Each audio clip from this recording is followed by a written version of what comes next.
Première étape, créer des rectangles. Rectangle pour la coupe en plan de 1100,300. Pour la coupe de profil, 300,460. Maintenant, on remplit ces rectangles. Donc on a un côté gauche, je clique, je repère sans cliquer, je glisse 41, Enter. Même chose, à droite, je clique, je repère, je glisse vers la gauche, 41, Enter. Pour le dos rentre de 10, donc je repère, je glisse à gauche, 10, Enter. Voilà mon rectangle qui part à 10 de profond. Je vais définir maintenant son épaisseur, je repère sans cliquer, je glisse, 10, Enter. Je sélectionne ce rectangle, je le prends par sa petite poignée, 10, pour le faire rentrer de 10 en rainure. Ce rectangle est placé dans une rainure à 20 mm depuis le mur que je vais tracer en trait de maçonnerie. Je peux le faire démarrer à 100 mm de ce bord, 100 plus 1100 plus 100, ça fait 1300 pour une longueur vraiment parfaitement équilibrée. Pour la séparation centrale, je vous propose une combine. C'est démarrer ici. Premier clic, je repère, je glisse. De 20, c'est son épaisseur. Ensuite, je reprends cet élément, je vais le déplacer, je le prends par le centre. Ce centre que je retrouve ici. Vous avez le petit triangle qui apparaît. Si ce petit trait vous dérange, on peut ajuster, c'est prendre la commande, c'est définir la limite, c'est valider par Enter, et c'est sélectionner ce qui doit être supprimé. Donc une fois à droite, une fois à gauche. Après on pourrait laisser ce trait, c'est pas gênant. Le rectangle général, on peut le supprimer et la coupe en plan est terminée. Maintenant pareil pour la coupe de profil. Là-haut on a un dessus, donc je clique, je repère, je glisse de 20. Ce dessus on peut le transformer en fond. Un fond qui est posé sur un socle de 80. Alors on peut sélectionner l'objet, prendre la commande copier, repérer cet angle, je ne clique pas, mais je glisse ici de 80, Enter, et du coup je le copie par rapport à un point situé à 80 mm. C'est parfait. Ce point, je n'ai plus qu'à le mettre ici. Et le fond est directement placé à la bonne hauteur. Alors ce fond est un petit peu trop profond. On a dit qu'il y avait une rainure de 20, une rainure placée à 20, ces 20 qui sont là, et puis ensuite on a un dos de 10. Donc au total je l'ai raccourci de 30 mm, ce qui me permet ensuite d'y placer un dos en applique, la contre, et puis là, bon alors là on voit des valeurs qui apparaissent, dans les petites cases j'ai 360, hein, vous voyez les 360 qui apparaissent, donc je vais définir sur l'horizontale, moins 10 pour l'épaisseur de ce dos, virgule, 360 plus 10, 370, Enter. Et puis là, aussi, on peut ajuster, je valide ce que j'ai sélectionné, hein, la limite, et je supprime ce qui dépasse.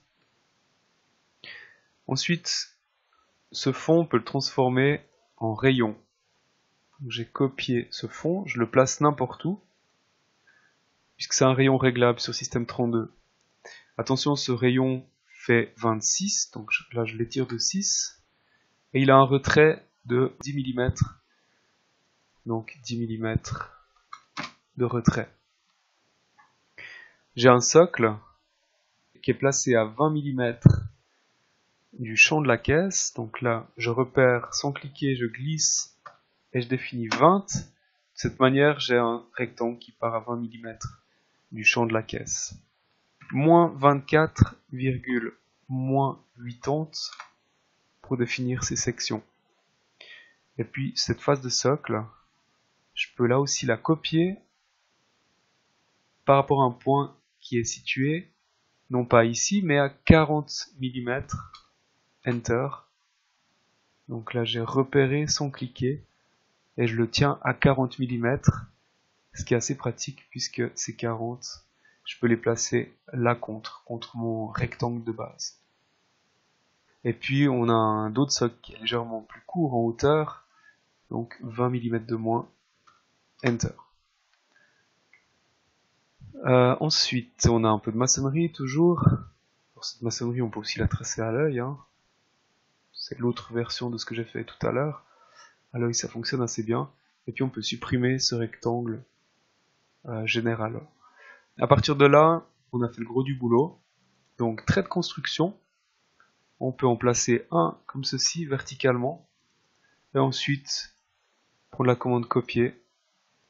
Copier comme ceci. Et toute la répartition qu'on a fait sur la coupe en plan, eh bien elle sera utile pour la coupe d'élévation. Pareil avec le profil. Un trait de construction horizontal que je copie. Alors là il y en a un ou trop. Que je copie comme ceci. Ensuite, commande rectangulaire, un rectangle pour le dessus, un rectangle pour le côté droite, côté gauche, un rectangle pour le fond, un rectangle pour la séparation verticale, puis la petite subtilité pour les rayons, le rayon on va lui laisser un jeu d'1 mm. Donc rectangle, mais pas depuis ce point, depuis un point situé à 1 mm. Donc je repère, comme tout à l'heure, je repère ce point et je glisse. Voilà, les trépieds verts apparaissent et je glisse à 1 mm, Enter. Et là, on voit clairement que le rectangle démarre à 1 mm. Même chose ici, je repère et je glisse d'1 mm, Enter. Et là, on est bon. J'en ai dessiné un à gauche. Est-ce que je m'embête à le redessiner à droite? Mais non. J'ai la commande miroir. Je prends le centre de mon meuble. Et puis ce rayon qui était à gauche, je le passe à droite. Donc un premier clic, un deuxième clic sur la verticale. On me demande si je vais effacer celui-là. Ben par défaut c'est non et ça nous arrange, donc Enter. Reste à gérer le socle. Alors on a un socle composé d'un côté de socle. Et ce côté de socle, je vais quand même aller regarder, il est aussi à 20 mm. Ce côté de socle ici est à 20 mm. Donc parfait, ces 20 mm on les a déjà ici. Donc je sélectionne, je prends la commande copier, je prends un point utile, ce point-là, qui est situé à 20 mm, et je viens poser mon socle de 24 par 80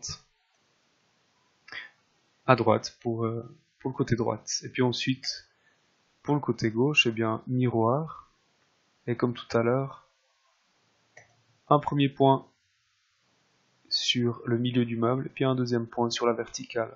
Ça peut être en dessus ou en dessous. Enter. Là, on a encore un petit renfort central. Alors, ce renfort central a la même section que le dos de socle. Là aussi, je m'embête pas. Je le prends par son centre.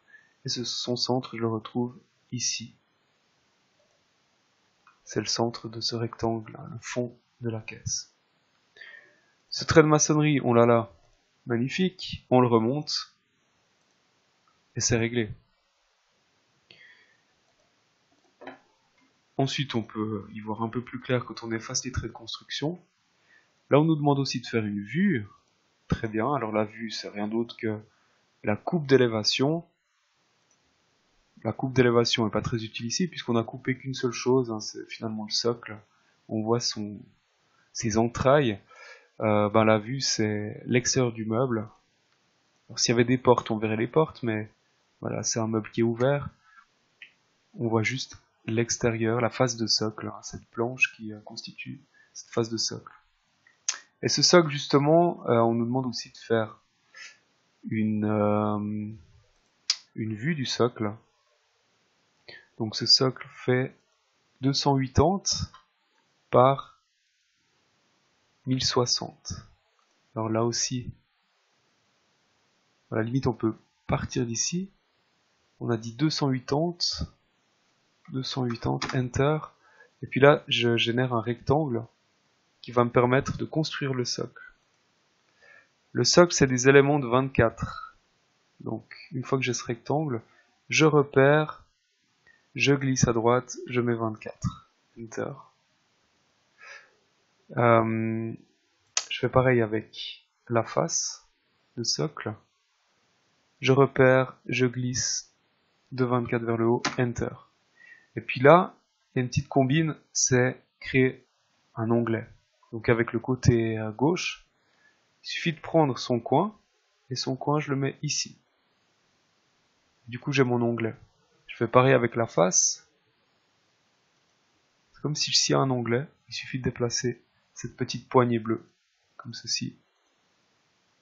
Pour générer un onglet, là il ouvre, et bien on va le fermer. Sur AutoCAD on fait du bon boulot, on est précis. Et ce côté gauche, je le passe à droite, comme ceci, ce qui me permet encore d'ajuster la face de socle.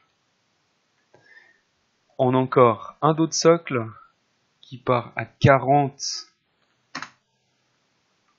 de l'extrémité des côtés. Là, on peut céder des petites fenêtres qui apparaissent avec des valeurs. Donc là, on a 1012. Donc je tape 1012, virgule, moins 24, parce qu'on descend d'une épaisseur de 24.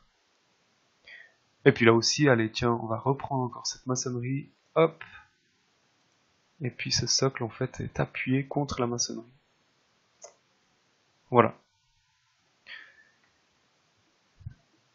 Quoi d'autre? Avant de commencer la cotation, il y a des flèches qu'on peut prendre comme ceci par paire.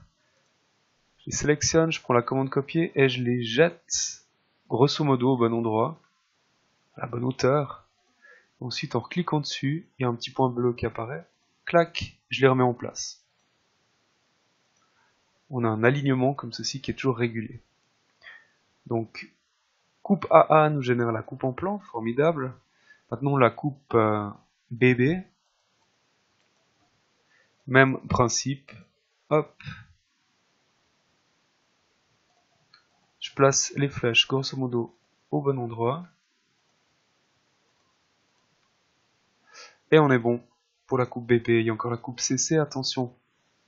Les flèches vont vers le haut. Là, on dit qu'on coupe le meuble verticalement. Alors, cette indication s'indique en plan. Et puis, une fois qu'on l'a coupé comme ça tout en travers sur la verticale, ben, le résultat, on le voit là-haut. Ces flèches nous aident à retrouver le résultat de cette coupe. On a encore la vue. Ah bah tiens, j'ai perdu le lettrage de la vue. Là, on aurait une vue E, ce qui n'est pas le cas.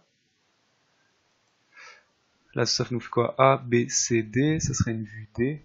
Donc, je peux cliquer rapidement 2 fois dedans, et puis changer si nécessaire cette lettre. Normalement, vous l'avez en stock dans le gabarit, là, elle avait disparu. Et puis après, il y a justement le lettrage. Alors, le lettrage, ce que je vous conseille, c'est de prendre tout ce qu'il vous faut, c'est-à-dire la vue A, B et C. Copier tout ça. Et puis, on va mettre ce petit pack, ce petit kit de lettrage sur la coupe en élévation.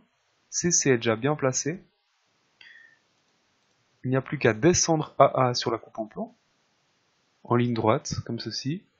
BB, on va le descendre un petit bout, on pose sur CC, puis après on le glisse à droite. Clac, et puis comme ça on est bien aligné. Et puis même chose pour la vue, je le pose sur CC, et je mets ça sur la vue. Du coup on clique 2 fois dedans, et puis on garde ce qu'il nous faut, là c'est la vue D. Et après on peut même descendre cette zone de texte, cliquer 2 fois dedans et vue du socle qu'on peut taper. En réalité, je crois que vous l'avez ici dans le gabarit. Ouais, on l'avait déjà. J'aurais pu la prendre avec. Et après, bon, bah, c'est de la cotation. Alors, pour la cotation, ce qui est important, c'est la cotation continue. Donc, je clique une fois, deux fois, dans le sens de la série de codes qui va suivre. Donc, si je pars à gauche, je clique de gauche à droite, et puis ensuite, je prends la cotation continue, et automatiquement, vous avez des codes qui partent du dernier clic. Et ça, c'est assez pratique quand on a toute une répartition de pièces à côté. Même pas besoin de faire attention aux alignements, donc c'est assez rapide. Etc. etc. La cotation, bon, c'est que de la copie. Faites attention à l'alignement des cotes. Là, par exemple, on a toute une série de cotes. On a les 40, l'épaisseur du dos, le vide entre la face et le dos, c'est aussi la longueur de cette pièce, et puis l'épaisseur de la face. Ces cotes, on les met tout ensemble. Il y a juste celle-ci qu'on doit déplacer, donc on la prend par son petit point bleu, sa petite poignée, ce qui vous permet de la décaler, puis on voit plus clairement les mesures. Toutes ces cotes, elles sont sur la même ligne, parce qu'elles vont tout ensemble. Ce qu'on nous dit ici par cette cotation, c'est qu'on a un socle qui fait 280 de profondeur, qui part d'ici et qui s'arrête au mur. Il est décalé de 20 mm par rapport au bord de la caisse. Et puis ces 280 mm de socle sont faits d'un dos, d'une face, avec une certaine répartition. Le dos est placé à 40 mm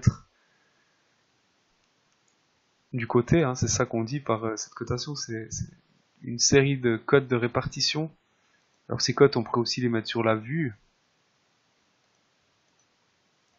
En gros, c'est une série de codes qui va nous permettre d'assembler tous ces éléments ensemble sans avoir à se poser de questions, à faire des calculs.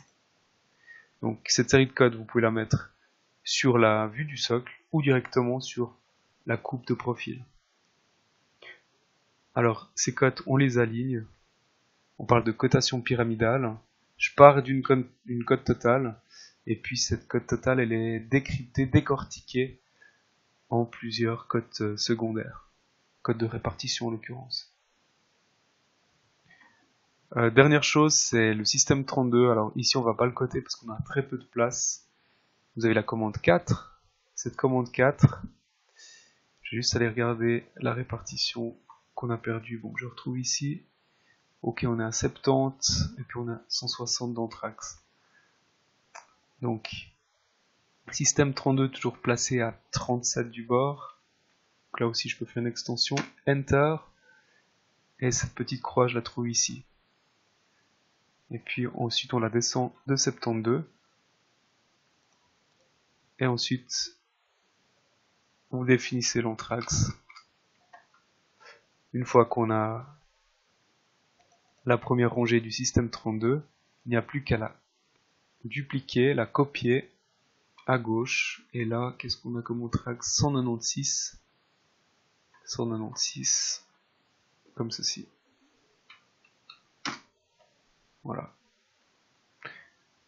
Et puis là, on a derrière ces quatre petites croix, la cotation nous dira qu'on a tant fois 32 mm, donc toute une série là entre deux.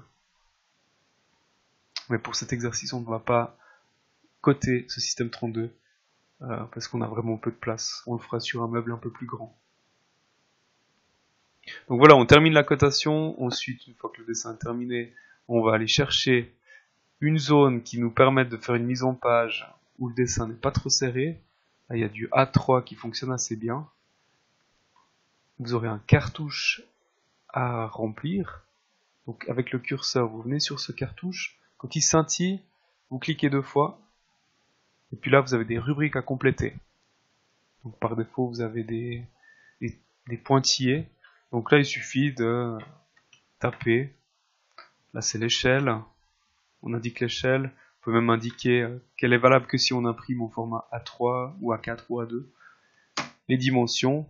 Pour passer d'une rubrique à l'autre, vous tapez simplement sur Enter. Pour le numéro de travail, on peut mettre exercice. Et puis OK. Et ensuite, tout apparaît. Format A3, horizontal. On va le chercher ici. Et puis là, il n'y a plus qu'à imprimer.